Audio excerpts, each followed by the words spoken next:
hit some hurdles. And you got to get up and sprint through the finish line. That's what they did. After another slow start, this time against Georgia Tech, the Irish hit the ground running on offense. I mean, you don't love to see your quarterback without at least 1 foot on the ground, but he's a competitor. That's what makes him special. Defense.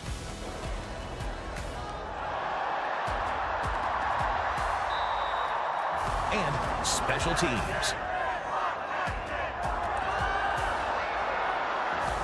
When his number was called, he was definitely ready. And walked away with the victory. This group just continues to believe. Today, the Irish face off against a storied rival in a top 25 matchup. They're really good at hawking the ball and trying to take it away from you. Taking on the triple option. Mistakes get magnified when you play an offense of this caliber. So everybody's got to be on the same page. And a Heisman hopeful quarterback. We will be relevant. You don't just want to be another game that Notre Dame has to play, another game that anybody has to play. It's Notre Dame versus Navy. It's really easy to lose eyes and fall into the trash. This is ABC57 Kickoff, presented by Afton Dental, live from the Meadowlands, with your hosts Allison Hayes and Vahid Sadrzadeh.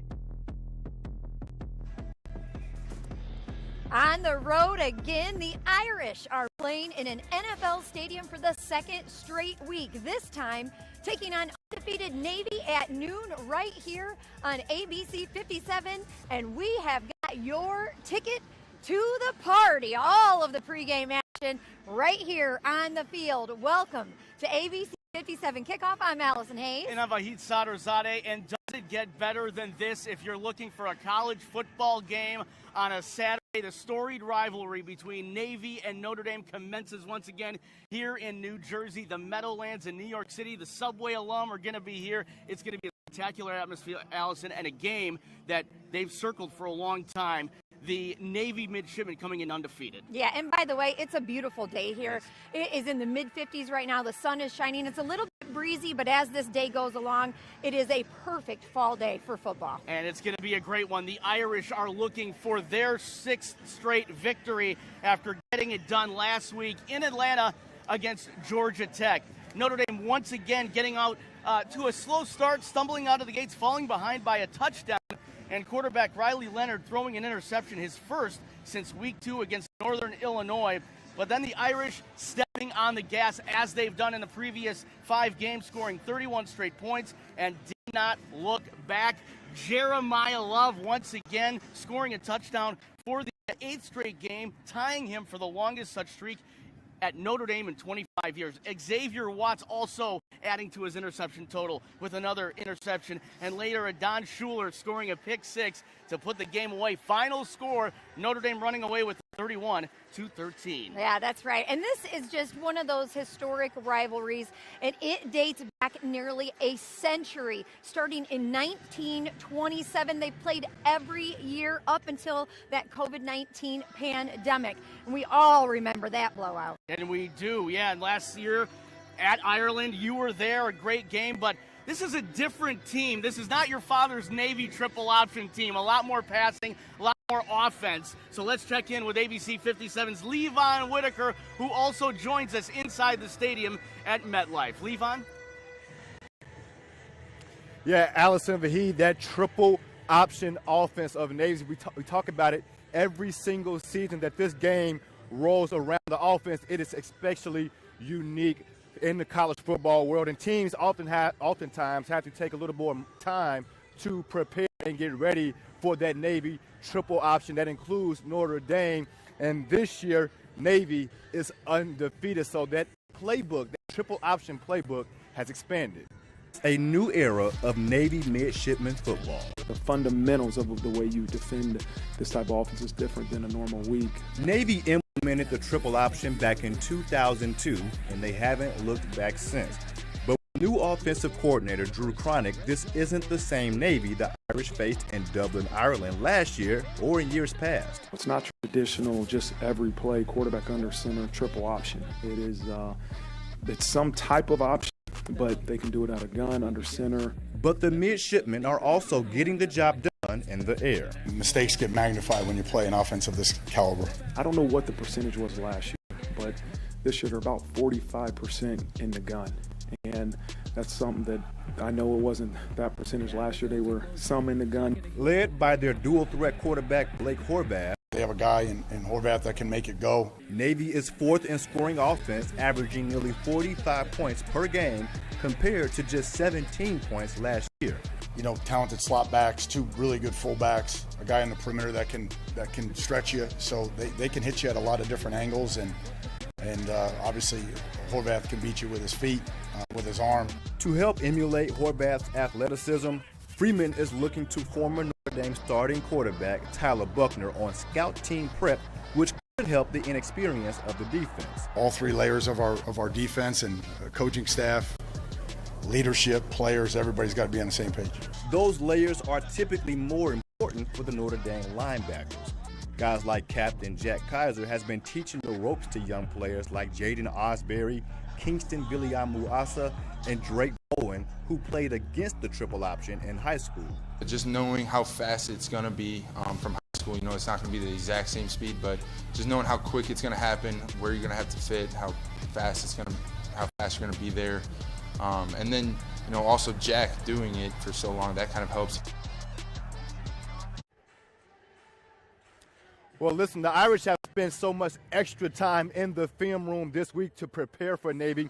During fall break, the practice hours, the physical practice hours for Notre Dame and any college football team, they're reduced by about half. So Notre Dame can't spend 40 hours throughout this week preparing for Navy. Instead, they spend extra time in the film room getting ready for the undefeated midshipmen. Well, LeVon, it's going to come down to this Notre Dame defense really staying sound. How is the defense with a lot of young guys? How are they preparing for this game? Some of them never seen Navy offense before. I got one name for you, Vahid. Ben Morrison. You know he's out for the rest of the season, but guess what? This guy, even on bed rest, he's still preparing these young guys, Leonard Moore and Carson Hobbs, the two cornerbacks stepping in as freshmen. He's doing that while recovering from surgery, breaking down film for these young guys. He did it against Georgia Tech before Leonard Moore's first career start, and now he's doing it again as they get ready for Navy. Awesome. Thank you so much, LeVon. We'll check in with you again shortly. Yeah, and you know, Navy is 6-0 for the first time in 45 years of Vahid. After an easy win over Charlotte last week at home, they're looking to keep it rolling this season. The midshipmen forced 5 turnovers en route to a 51-17 victory. Cornerback Deshaun Peel became the first Navy player to return 2 interceptions for touchdowns in a game.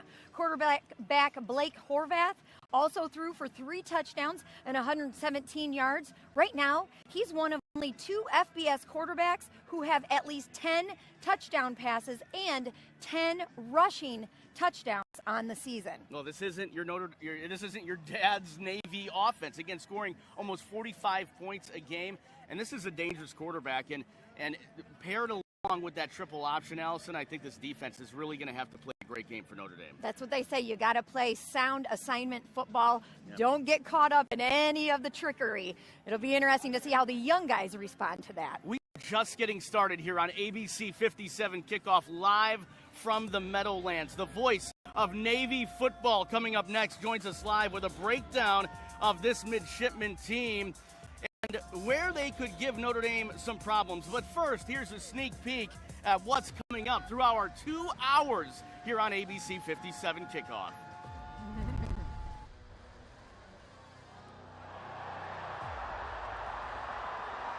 He got his first pick 6 last week against Georgia Tech. But this is the game Notre Dame safety Adon Schuler has circled on his calendar.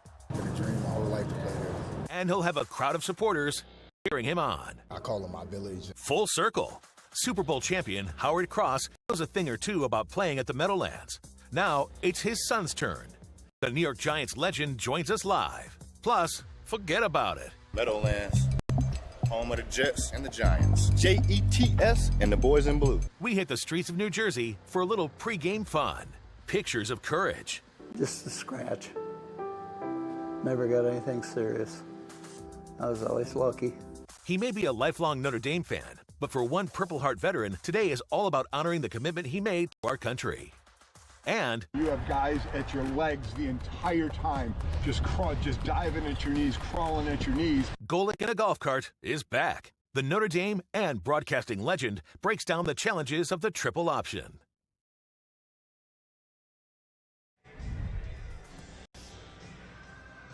Welcome back to a sunny MetLife Stadium in New Jersey. A top 25 matchup between two rivals. Notre Dame, the higher-ranked team, but the midshipmen are undefeated, and only one of 3 teams in the FBS that won every game this season by at least 10 points. Trivia for you guys, can you name the other 2? No, Army and Indiana. And Notre Dame plays Army later this season. All right, well, we are joined now. You see, we've got added to our team up here. We're joined now by Pete Medhurst, the radio play-by-play voice of Navy football. You've been doing that since 2013, but you've been on the radio calling games for many, many years since then. And what have you seen with this Navy football program? How has it changed under head coach Brian Newberry and new offensive coordinator Drew Cronick that has led to Navy being undefeated this season? Yeah, I mean, if you go back and look at Drew Cronick's history as an offensive guy, no matter where he was, whether he was at NAIA Reinhardt or whether he was at Mercer, Wofford, I mean, everywhere he's been, he has found success. And it's because he's been flexible. It's never been the same offense. If he's got, last year at Mercer, he had 2 NFL caliber wide receivers, so he ran a lot more things to, show those guys and show those wide receivers off. So it was a lot more spread at Mercer. Obviously at Navy, we've shown a lot of stuff so far this year. It's been a lot of fun to watch this offense so far grow under Drew Cronick, that's for sure. Well, and this offense under Blake Horvath, who's really taking the reins here. We've heard his name all week long. What can you tell us about him that makes him so dangerous in that offense? He's the most level-headed kid you'll find. So whether there's a negative play, which there haven't been many. I mean, Navy's only had a handful of negative plays all year. But if you look at the way he runs this offense, he's got a complete understanding of what Drew Cronick is asking him. And I asked Drew Cronick this a couple of weeks ago. Now that they've got the headset where you can talk to your quarterback for 15 seconds, and I asked him, I said, well, how does Blake handle, that when you turn off the headset in those final 15 seconds? Said he's been almost flawless. His ability to get Navy in the right play at all times. That's one of the reasons why you show us even front. We're going to run something against you that is going to, obviously try and take advantage of that. But again, today is a little bit of a different animal. You've got quite an opponent out there today. Mr. Cross going to be incredibly difficult to block up front and presents a great challenge for Navy today. A little bit different defense that you'll be facing today. No question. Well, and Benjamin Morrison is out for the game. How does that affect what Navy's going to do? Well, I think the fact that we're throwing the ball more than we've ever have probably affects it a little bit. But, this is still Notre Dame. The guys that are running in as replacements are still, 4- and 5-star caliber players. So just because you lose a good guy doesn't mean the guy that's coming off the bench is chopped liver either. And I think, as I've described Notre Dame this year, in college football, the big brand names don't get a do-over. That early season matchup with Northern Illinois after beating a really good Texas A&M team, those brand names don't necessarily get that do-over and that courtesy. And since that game, Marcus has done an amazing job keeping his team engaged, and they have been fabulous each and every week, and they've gotten better each and every week. And obviously they're going to be a handful, I think, in the latter part of this season here in college football. Despite Navy being undefeated, Notre Dame still a favorite in this game. What do you feel like has to happen and go just right for Navy to pull off the upset today? Well, I mean, obviously the typical coach speak things. We can't turn the football over, and we need some help from Notre Dame.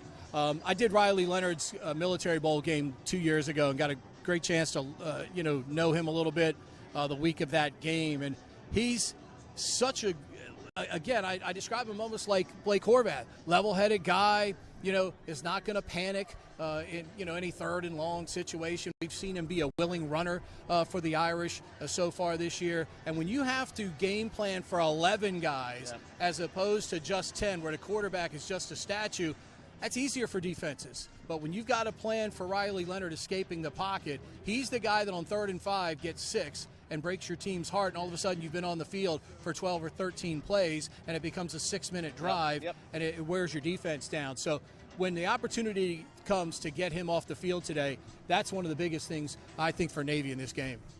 Pete, thank you so much. You got a game to call up there, so we're going to let you go, but thank you for joining us. Got plenty of time. Appreciate it. All right, thank you. On the mend, when we come back here to the Meadowlands, the Notre Dame injury report, who's out and who's returning for the Irish, plus your game day forecast.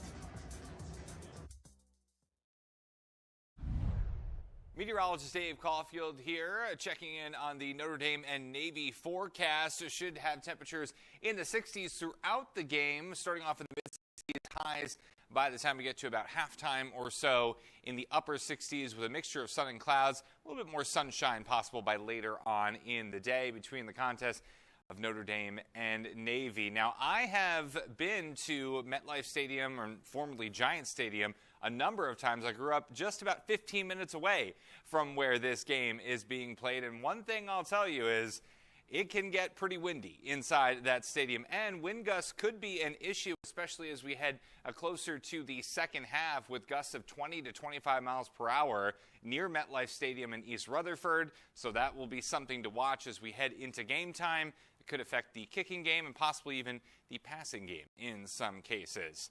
Meteorologist Dave Caulfield for ABC57 Kickoff.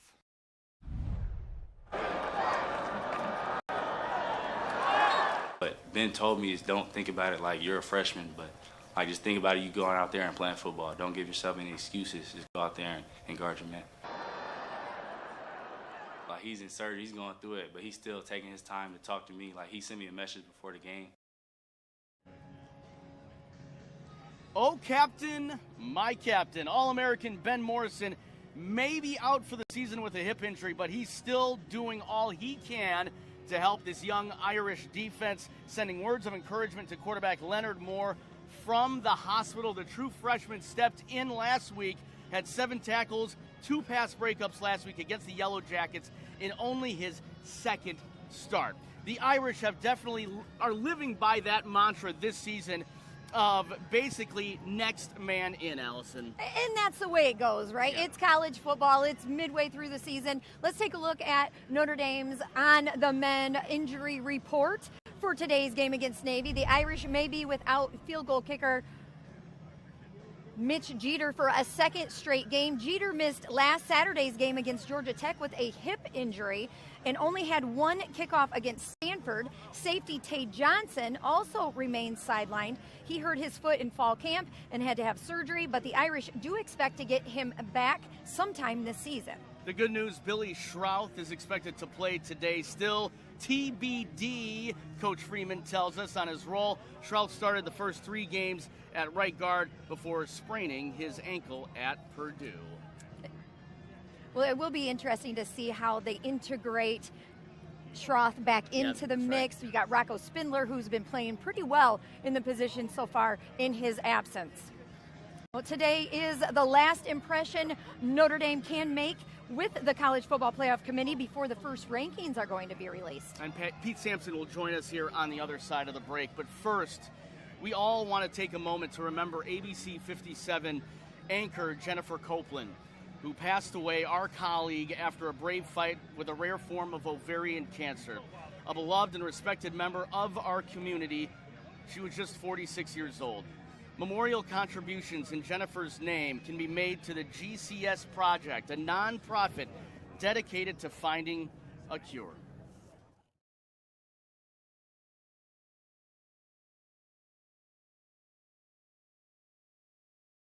Okay. A top 25 matchup at the Meadowlands. Notre Dame facing off against Navy at noon right here on ABC 57. Another loss by the Irish and their playoff hopes may be over.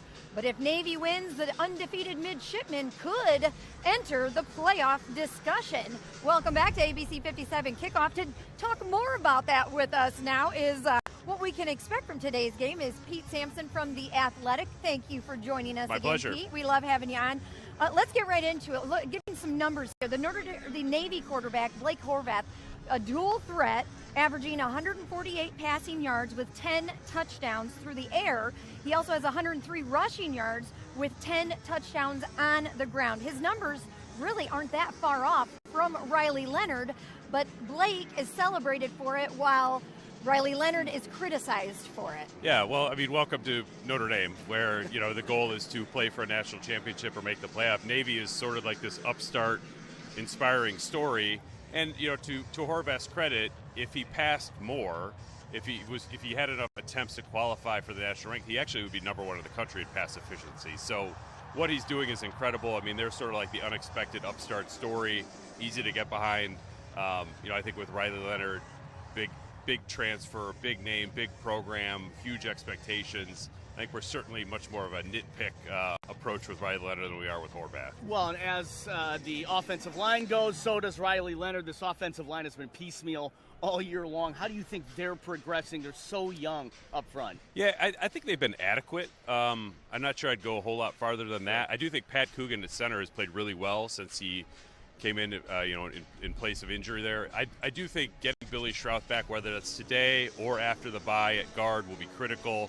I think he's probably their most physically gifted offensive lineman. But, you know, when you got Sam Pendleton and Anthony Knapp, young players, first-year starters, you're going to have to live and play through some of these mistakes. They're doing that this year. But, yeah, I think it's not a classic Notre Dame offensive line by any stretch, but certainly it should be good enough to not only win today, but, you know, help Notre Dame close out the rest of the season. I want to skip ahead a little bit and talk a little big picture with you. I read The Athletic. I love your articles. And looking at some playoff implications, of course, today, Notre Dame Navy, we've got LSU and Texas A&M on ABC. Those are going to have some implications there. The Irish staying put at the rankings at number 12, but The Athletic still has Notre Dame with a 75% chance of getting into the playoffs if they win out. If they do win out, who do you think could be a potential matchup for the Irish in that first round? Yeah, if they go 11-1, they'll certainly make it. And I think our sort of algorithm says that if they win today, they'll probably have an 83% chance. So we'll go up even more. But I think you're kind of looking at a Clemson, a Penn State, maybe in the first round, something like that. And if you go 11-1, I think you're really going to be on the cut line between the 8 or the 9 seed, and that is a huge, huge difference. Going on the road hosting, certainly for South Bend, to have a home game in late December would be an incredible scene. So, yeah, I think sort of the Clemson, Penn State, not a conference champion, but a team that was really good. That's so probably who I see. So they're still in the mix to maybe host in South Bend. They are sort of on the cut line with that now. So obviously they have to win out, but if they do and some things break their way, maybe Texas A&M wins today, that makes that win look even better for Notre Dame. That can help Notre Dame maybe finish at the 7 or 8 slot in the final rankings. Do you think, Pete, the knock on Notre Dame, obviously the story about not being in a conference, but do you think they will get ahead as a one-loss team ahead of a two-loss SEC or Big Ten team? It depends on the team, because I do think if, let's say, Oregon and Ohio State play in the Big Ten championship and Oregon wins, so Ohio State finishes 11-2. I don't think Notre Dame's going to get in ahead of a two-loss conference championship game loser. But certainly, if Penn State finishes 10-2, they don't make it. Alabama, if they finish 10-2, they don't make the SEC championship game. I do think Notre Dame would go ahead of them at 11-1. You think Notre Dame gets it done today? I do. I like Notre Dame. I think that they'll win this game on offense. That offensive line you talked about, Riley Leonard. I think they're finding more and more what he can do. His strengths. And then Jadarian Price, Jeremiah Love. So I like Notre Dame 35-21 today, and I think they'll win the game on offense. All right. Pete Sampson, thanks so much for joining us as always. An iconic photo taken on an unforgettable day. How a group of New York firefighters are carrying on the legacy of a lifelong Notre Dame fan. That's next.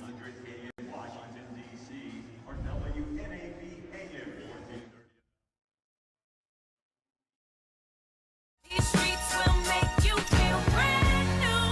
Big lights will inspire you. Let's hear it for New York, New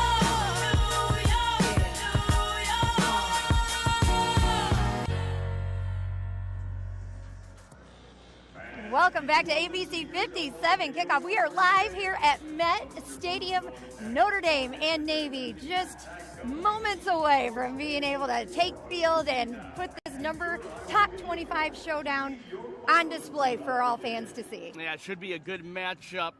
Tunnel to Towers. For a group of New York first responders, Notre Dame football will always hold a special place in their hearts. That's right. As ABC57's Kevin Warmhold shows us, they're carrying on the legacy of their friend, their brother, a lifelong Irish fan who paid the ultimate sacrifice on September 11th during the terrorist attacks. 24 years ago, several first responders from New York came to Notre Dame and watched the Irish pull out a win with a last-second field goal against Purdue. Less than a year later, a member from that group died on the attacks on the World Trade Center. Now, one man is making sure that his friend's sacrifice will never be forgotten. In the final seconds of the Notre Dame versus Purdue game back in 2000, a last-second field goal sealed the victory for the Irish. Fans stormed the field, including a group of 30 New York firefighters and police officers in town for a bachelor's party. One of our guys in our group, our ringleader, spotted something, made a beeline towards it. One of the firefighters even picked up the Notre Dame leprechaun, Mike Brown, and carried him off the field. Emerged from the tunnel with the Notre Dame leprechaun on his shoulders. The former mascot remembers the celebration well. Nick McCloud, who's a friend of mine, he kicked that game-winning field goal, and it was a big win for us because we had gotten beaten the year before. So everyone stormed the field. And the guys snapped this photo. His name is Jimmy Ritchie's. Frank Keogh describes it as the most iconic picture of their lives. One short year later, Jimmy died in the attacks on 9/11. Jimmy Riches was one of 343 New York firefighters who died on September 11, 2001, saving the lives of thousands. Keogh wanted to keep his friend's memory alive and give back to those who served and lost their lives in the line of duty. We started running a memorial trip in his name. It's called the Leprechaun Memorial. That memorial would turn into something bigger. I established a mission-based business, tribal events, where we cater to heroes. We bring cops, firemen, military, family, friends, and we host events for them. He partnered up with the organization Tunnel to Towers. Another friend of Jimmy's, Anthony Lacaraza, has been in law enforcement for 27 years and now sits on the executive board for the Tunnel to Towers Foundation.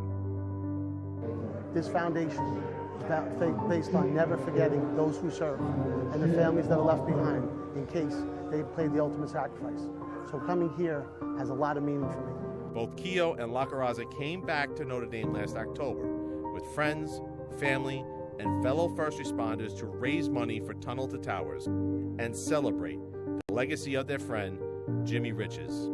May God bless Jimmy Riches. May God bless Johnny Malloy. This is for you, boys. After the special tailgate, they walked into Notre Dame Stadium and watched the Irish beat Pitt 58-7. A victory for the New York Crew, just as it was 24 years ago when that iconic photo was taken. This photo to this group of guys is the most iconic photo to this group. What does it mean to you to be a part of this for the rest of their lives? This is like history for them. Yeah, it's special. I always talk about the time as a leprechaun, and I encourage even other leprechauns to not take moments for granted and to really take in the full experience, because you never know whose life you might impact. Kevin Warmhold, ABC57 Kickoff.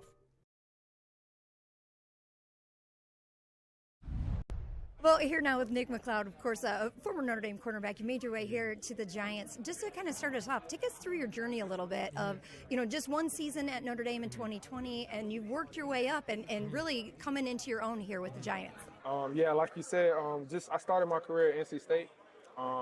Transferred to Notre Dame for the 2020 season. That was probably like one of the top 5 decisions I've ever made. So just going through that season and having a different kind of experience of my college football career and just a life experience, it was just great.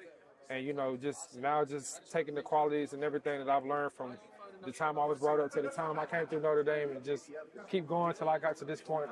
That's the biggest thing, just keep going and try to keep progressing in everything I do. So to get picked up off of waivers and then work your way up to coming off a career season last year, just how does that happen at this stage? It seems like it would be very difficult to make that transition. Yeah, definitely. Like you said, it's just a lot of perseverance and a lot of faith, a lot of trust in God. Really, like I said, you can't really control every circumstance that you're put in, but you can control how you attack the circumstance. So that's kind of the mentality that I come into it with, just attacking circumstances, whatever that may be, with the best attitude and the best kind of, like I said, perseverance and heart that I got to attack the circumstance. So.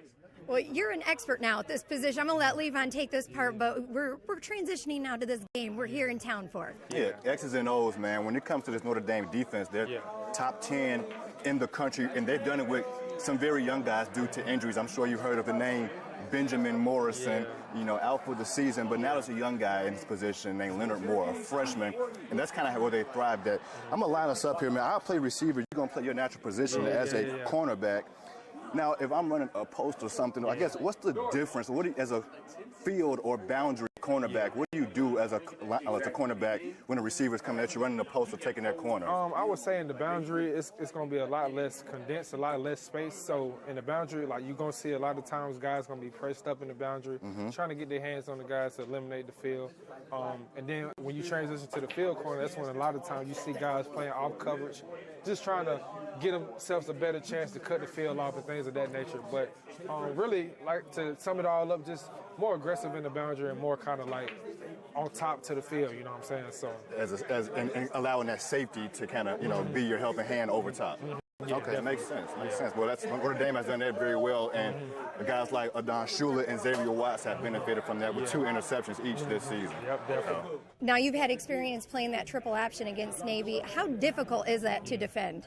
Man, you just gotta have your eyes in the right spot. You gotta be physical. Like it's very tough. Like, people don't think it's tough to defend, but until you really play against it and kind of experience that, you really don't understand how tough it is going against that. So I think we'll be fine. Like I said, we just gotta have our eyes in the right spot and come physical, ready to play. So. You said you still follow the Irish. You're all about this game and this weekend. Just what are your thoughts on the matchup, and how do you think the Irish pull it off? I mean, me personally, I'm going to rely to Xavier a lot, because I played with him when I was there. He was the freshman when I was there, so I gotta put a lot on him to be the leader of that defense, leader of that team. Just get the guys ready and go make plays. So. All right, what's your score prediction for this game, man? Score prediction. It's going to be a lot of running the ball from both sides. So, but it's going to be a lot of defense being played by us. So if I had a predicted score, I'm going 28-17. Ooh. 28-17. It's not that close. It's a 12-point spread, 13-point spread in favor of Notre Dame, and they got the over/under about 51.5 points. Yeah. So that's a good one from a defensive mind. I might take that into account before I place my bets. Yeah, for sure. All right, Nick McCloud, thank you so much. Appreciate it. LeVon, we had too much fun in that locker room. That was so fun. We're going to have more from them coming up in just a little bit in the show. But the best part about Nick's story is how he got to be with the Giants. He started out, he was at Notre Dame for just one season. He was an undrafted free agent by the Buffalo Bills in 2021. He never got off of the practice squad with the Bills. Then he bounced around with a few different teams before getting picked up off of waivers by the Giants. Then last season, he had a career season. He had 3 forced fumbles, 3 fumble recoveries, and an interception. Definitely an inspiration. You don't give up, guys. You never give up. And so far, almost midway through this season, he's got 8 tackles. He's also got a pass breakup, and the Giants play the Steelers on Monday Night Football. And listen, it's going to be a great game. Nick McCloud, you said, great story and just a great human being overall, showing us what it's like to be a boundary or field cornerback on the field, and then just putting the expectations on Xavier Watts, last year's National Defensive Player of the Year. I mean, if anybody can handle the weight on their shoulders, it's Xavier Watts, and he's showing up this season. He's going to have a huge impact on these young guys today as well. Yep, Nick's got practice today, right now actually, but as soon as it's over, he said he's coming straight over here to the stadium so that he can make it here for the second half of this Irish game. All right, we still have so much more to come live from MetLife Stadium. Stick around, we'll be right back.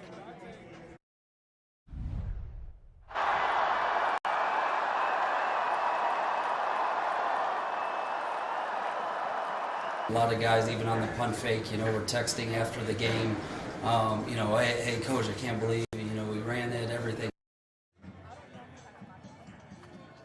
A lot of tricks leading to a lot of treats for the Irish. Special teams pulling out all the stops last week against Georgia Tech, essentially for the first time all season, stepping up. Freshman Bryce Young blocked a kick. The Irish faked a punt, and former starting quarterback Tyler Buckner also saw the field for the first time this season, running the ball in a fake field goal. We'll see if he'll be called on again today to steal another possession, but he already played a vital role this week, taking reps as a scout team quarterback to help the Irish defense get ready for the triple option. We asked Marcus Freeman at the beginning of the season, what role is he going to play? And he said he is open to anything and everything, and we saw it last week. Yeah, and you can see behind us, we've got the quarterbacks are out here getting warmed up right now. The players are taking the field. Yep, we got Riley Leonard and crew. Just a great atmosphere here in East Rutherford. Now, congratulations go out to team captain Jack Kaiser, who was named a finalist this week for the prestigious Campbell Trophy. It's also known as the Academic Heisman. The award honors an athlete for their leadership on and off the field. Now, a sixth-year linebacker, Kaiser has racked up 219 career tackles, 11 tackles for a loss, 4 sacks, 4 interceptions, including 2 pick sixes, and he was named the Notre Dame 2023 Special Teams Player of the Year. I love that about him. Kaiser also served as a team leader for Fighting Irish Fight for Life and Cleats for a Cause, and he is a force in the classroom, earning 2 Notre Dame degrees, including a master's in accounting. And no Notre Dame player has actually ever won the Campbell Trophy Award, but J.D. Bertrand, he was a finalist last year. On and off the field for Jack Kaiser. We're going to be right back here live from the Meadowlands on ABC57 Kickoff, taking you up to Notre Dame versus Navy right here on ABC.